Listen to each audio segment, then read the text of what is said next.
and turn it over to Cherokee, because Cherokee is going to be our speaker, and she's going to talk to us about some things. Go ahead. Okay. You got it. All right, so good afternoon, community leaders, neighbors, and fellow advocates here in West Pasco. My name is Cherokee Sampson. As I said before, I'm a Long Pasco resident since 2020, former city council person in the city of Port Richey, musician, poet, and I'm very humbled to have the opportunity to speak today about the legislative landscape shaping our state and nation through the lens of nonpartisan progressive values and facts that matter to us right here at home. It's both an honor and responsibility to address the policies shaping our lives, especially at a time when the future of democracy, justice, and human dignity feels so profoundly contested. I am here not just to share updates from Tallahassee and Washington, but to challenge all of us to think bigger, push harder, and demand better for our people. Because what happens in the halls of government, whether in our state capitol or in Congress, has a direct and personal impact on our families, our communities, and the future we're building together. Today I speak not just to inform, but to rally. Here in West Pasco, we are not observers of change, we are participants. And it is our job to ensure that the change we make reflects the very best of who we are. I'm going to do a mini legislative recap because I do not have the time for a full one. That would take hours, potentially days. However, I will touch on what I personally believe are extremely important and disturbing updates that will directly impact West Pasco and all of its residents. The 2025 Florida legislative session concluded with the passage of nearly 270 bills and a $150 billion state budget.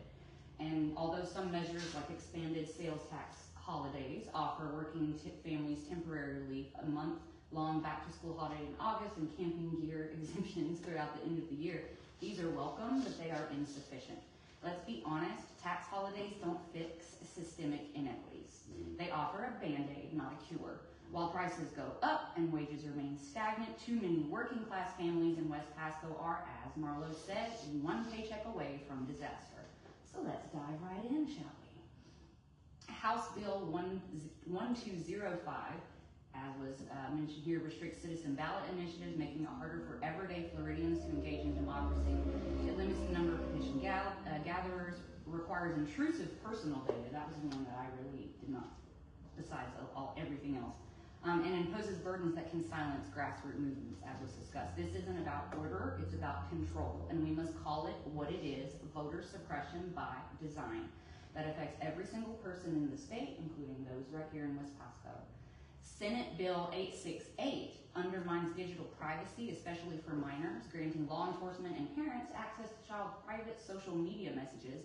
Now, I support parental involvement, but not at the expense of digital privacy or constitutional protections.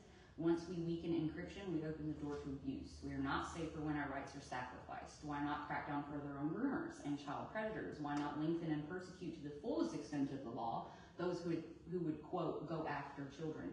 Why not ban social media for anyone under 18? Some might find that to be my suggested measures to be extreme. But in my opinion, it is nowhere near as extreme as ignoring the root cause of an issue and then willingly violating the constitutional rights of underage U.S. citizens. Don't think that applies to this area. How many of you have underage children, grandchildren, nieces, nephews? And then there are laws like Dexter's Law and Trooper's Law that were also passed, which are great for animal welfare, however highlight the state's inconsistent compassion. Okay? These laws increase protections for animals and create a public registry for abusers. That is great, it's wonderful. But let's also ask, why are we more willing as a conglomerate to pass a law for abused animals than to pass one protecting children from poverty or the homeless from criminalization? That is such a good comment. Yeah, why do we Say that again, go back and read that again. But let's ask, why are we more willing to pass a law for abused animals than to pass one protecting children from poverty or the homeless from criminalization?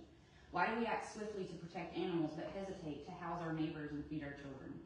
If we step back in time to February 25, Governor Ron DeSantis signed what he called the strongest anti-illegal immigration legislation in the country, and that mouthful is not hyperbole. It's a sweeping expansion of state power over immigration, mirroring federal enforcement on a state level. That new legislation mandates the death penalty for undocumented immigrants convicted of capital crimes, creates a new state-level crime for unauthorized entry, eliminates in-state tuition for undocumented students, and directs $298 million toward enforcement, expansion, detention, and coordination with federal agencies like ICE. What is that House bill? This was back in 2025 when DeSantis signed his anti-illegal immigration legislation. I'll get the exact bill number for you. I did not write that in here.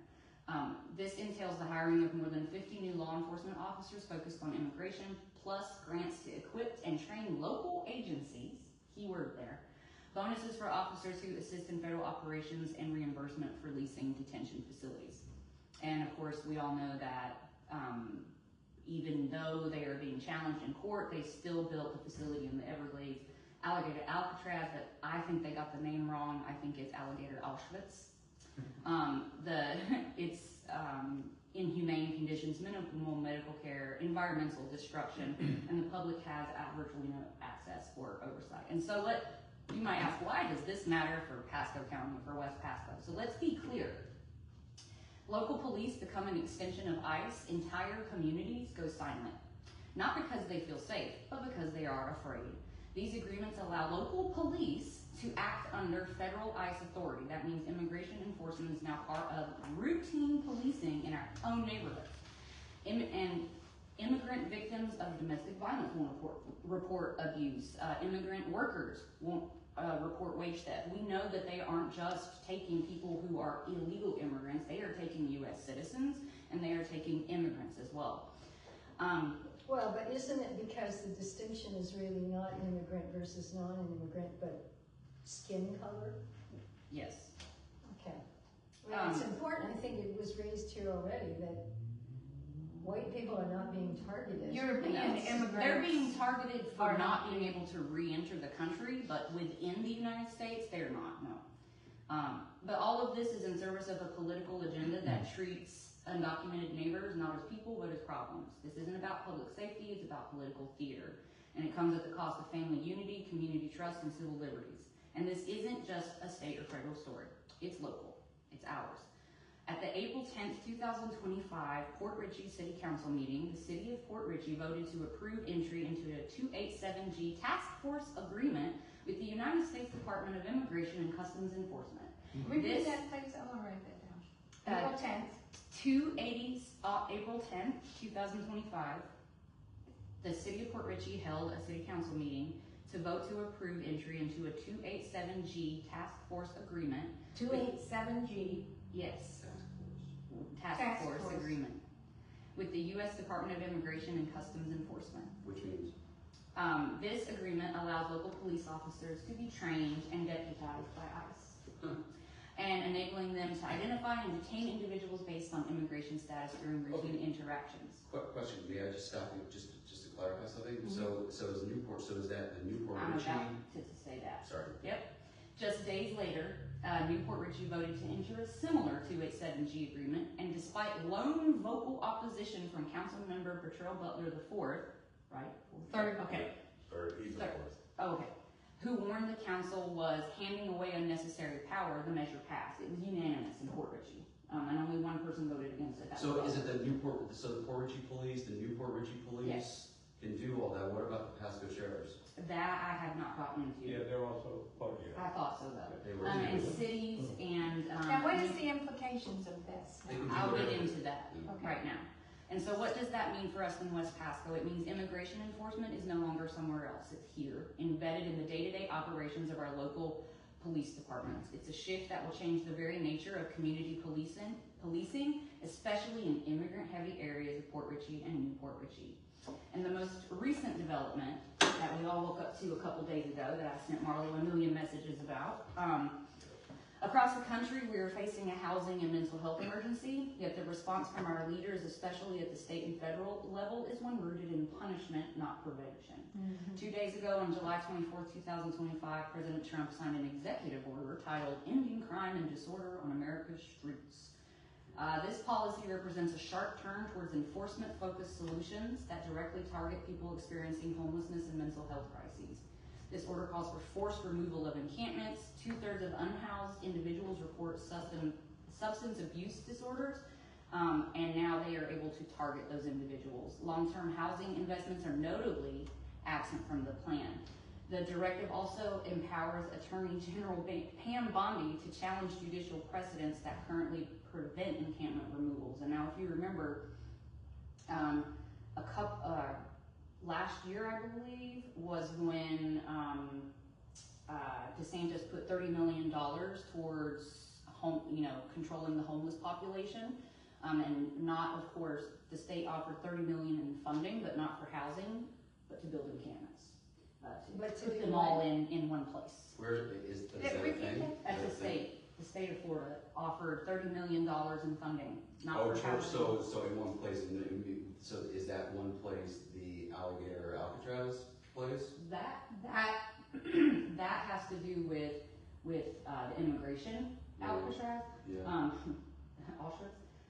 But as far as being homeless is now potentially illegal, and so if they don't have an encampment for you to go to, they can arrest you, and they can take you to a mental institution, a hospital, or a prison if there are no beds. And but there were no mental hospitals either. They were so where do they go? So doctors are already set jail. So they're going to put homeless people in jail. Yeah. If there's no room for beds in hospitals, if there's no room for beds in mental institutions, then they go to jail. And that also directly results to this entire area because how many homeless people do we know? I mean, just out on Pine Hill and back there, and some of the it's. What about across 19 when so many homes were destroyed? People are still living in their driveway. It still criminalizes homelessness. They don't care how you got homeless. It's just that you are homeless and they want to not have that. So the root cause of homelessness. What is the purpose of this? Do you think it's just to clamp people into this no-win situation? I think you should read Project 2025. So the Is national. that what you're reading from? I have. No, I wrote this. Okay, you're talking about 2025, the mandate for leadership that the Heritage Foundation. Yes. Okay. Right. The National Homeless Law Center, along with advocates nationwide, have condemned these actions. The Florida legislature and the Trump administration criminalize poverty and ignore the root cause of homelessness, trauma, job loss, disability, addiction, and broken systems. Instead of addressing these realities with care and resources, enforcement first strategies sweep people aside and deepen the crisis. These aren't theoretical. This is not, oh, it's going to happen next week. This is now. The time to do something about it is now, and this sets the tone for state and local enforcement priorities. For Pasco County, if enforcement first approaches become standard, local encampment suites might follow, displacing unhoused residents without offering viable housing. In a context where mental health and substance use are common correlates of homelessness, forced institutionalization, woo, that was a big one, could compound harm, especially when treatment services are scarce. It sets up perverse incentives. Cities and counties that crack down earn priority for federal grants. And guess what the city of Port Richey just got? A bunch of money. And right after passing a bunch of things that, I could get upset anyway. That money came from DeSantis? The state, yeah. Mm-hmm. West Pasco, I'm going to close now. I swear I'm finished. West Pasco is a mosaic of retirees, young families, immigrants, and working class heroes. Those in this room, I hope, don't settle for policies that silence participation, restrict rights, or deepen inequality. Okay? We must harness data and democracy, ensure every resident, regardless of income or background, has access to housing, healthcare, and opportunity here in West Pasco. Florida's legislature this year went in the opposite direction. They chose many conservative corporate-leaning shifts. We must reject a Florida that governs by fear. We must reject a nation that punishes before it heals. In this moment, this one moment, our greatest act of resistance is to lead with facts and the unshakable belief that everyone, every single human, deserves dignity and profound empathy. Let us not be silent. Silence still speaks. Let us not be complicit. Let us be bold, unified, and be the change this moment needs. And I'll just leave you with a quote from a very famous revolutionist and leader, MLK Jr. Injustice anywhere is a threat to justice